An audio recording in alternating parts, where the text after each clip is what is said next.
మన ప్రభువును రక్షకుడైన యేసుక్రీస్తు నామములో మీ అందరికీ కూడా వందనాలు తెలియజేస్తున్నాం. క్రీస్తునందు మీ ప్రయాస వ్యర్థం కాదని ఎరిగి మీరు ప్రయాసపరుడి అన్నట్లుగా ప్రభు యవనుల మీద తన కాడిని మోపాడు. నా హృదయంలో దేవుడు మరి తను చెప్పిన రీతిగా మేము ప్రయాసముతో కనీర్ నుంచి స్టార్ట్ అయ్యాం. అర్బన్ కాలనీకి కొంచెం దూరం రాగానే విపరీతమైన వర్షంలో దాదాపు 2 గంటల వరకు మేము వెయిట్ చేసాము. అయినా వర్షం తగ్గలేదు.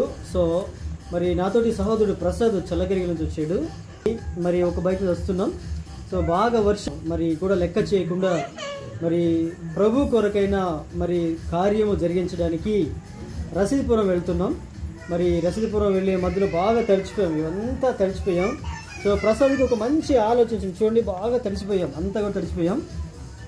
ప్రసాద్కి ఒక మంచి ఆలోచన వచ్చింది. అదేంటంటే, అన్న ఇగో ఇలా మనకి జర్కిన్ లేవు కదా, ఇలా ఈ పట్టలు గోనె పట్టలు కట్టుకొని కట్ చేసుకొని హ్యాండ్స్కి ఇట్లాగా జర్కిన్ లాగా వేసేసుకొని వెళ్ళిపోవాలి, టైం అవుతుంది అని చెప్పేసి అని ఒక మంచి ఐడియా వస్తే వేరే షాప్ దగ్గర ఆగిన తర్వాత వాళ్ళ దగ్గర ఒక 2 గోనె పట్టలు తీసుకొని ఇలా పరిచర్యకై మేము ఇగో ఇలా జాకెట్ లాగా తయారు చేసుకొని మరి రసీదుపురం బయలుదేరి వెళ్తున్నాం. తల తడవకుండా కవర్ పెట్టుకున్నాం.